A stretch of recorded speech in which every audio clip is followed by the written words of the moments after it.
Welcome to the Empire of Ideas. Be sure to check out the American Civil War playlist to follow the events of the Civil War era, its consequential moments, speeches, battles, and much more. In today's video, we are exploring Lincoln's call for 75,000 troops to suppress the rebellion. Please like, comment, and subscribe. The American Union trembled on a knife's edge in mid-April 1861. The nation had fractured after decades of political tension, sectional divides, and failed compromises.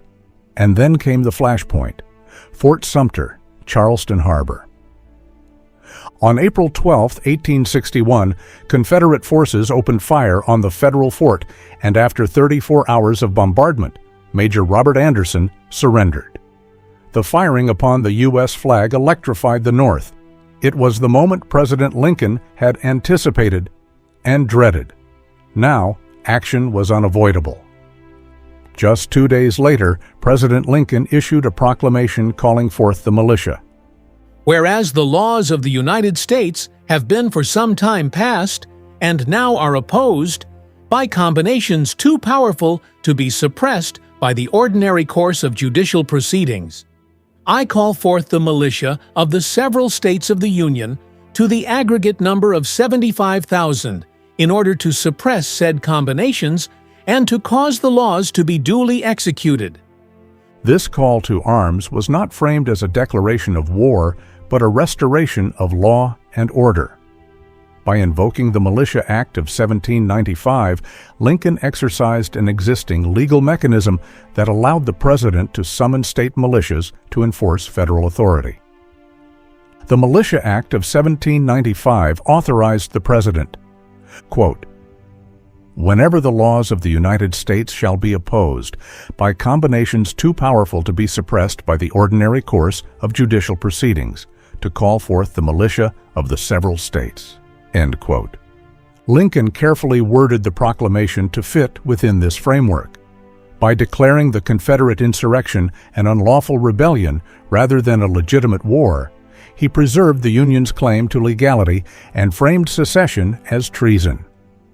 In his April 15th message to Congress, written the next day, Lincoln justified his action.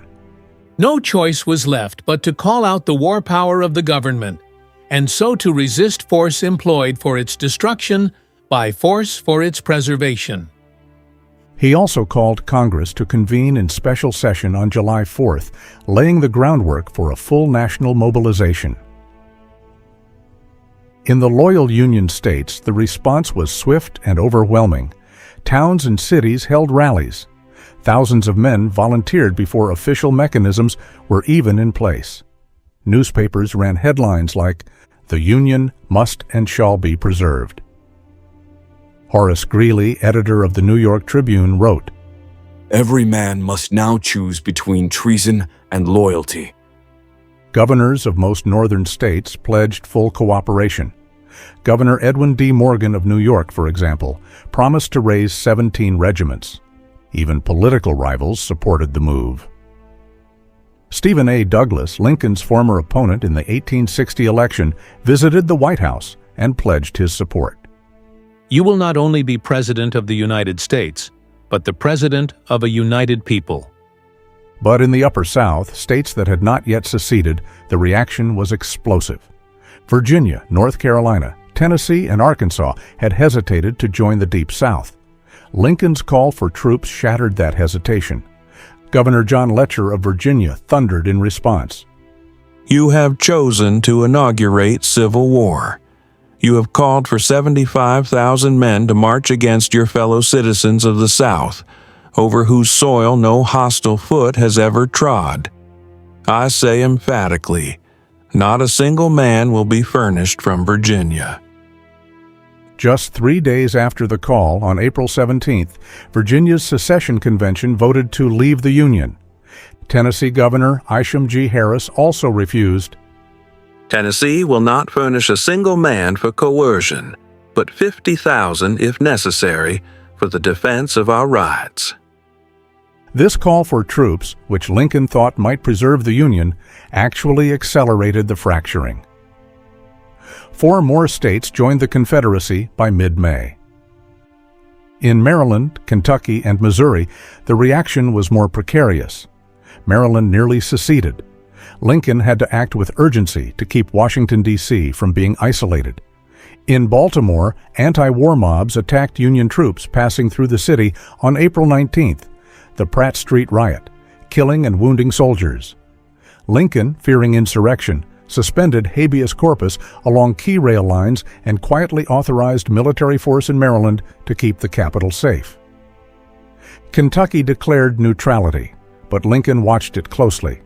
Missouri saw an internal civil war of its own.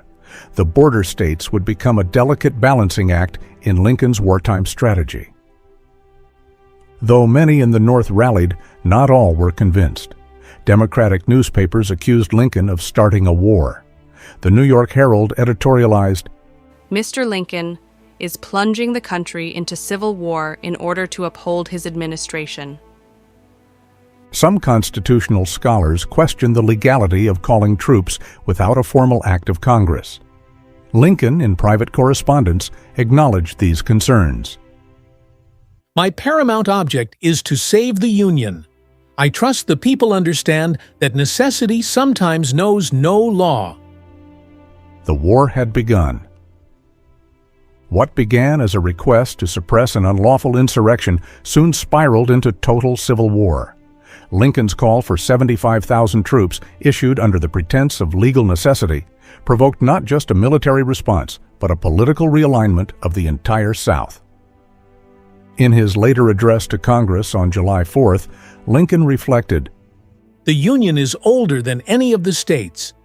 It was formed by the Articles of Association in 1774. It was matured and continued by the Declaration of Independence in 1776. And it was further matured in the Constitution of 1787. This was no war between nations, Lincoln argued, but a rebellion against a government of the people. The die was cast. The American Civil War had begun.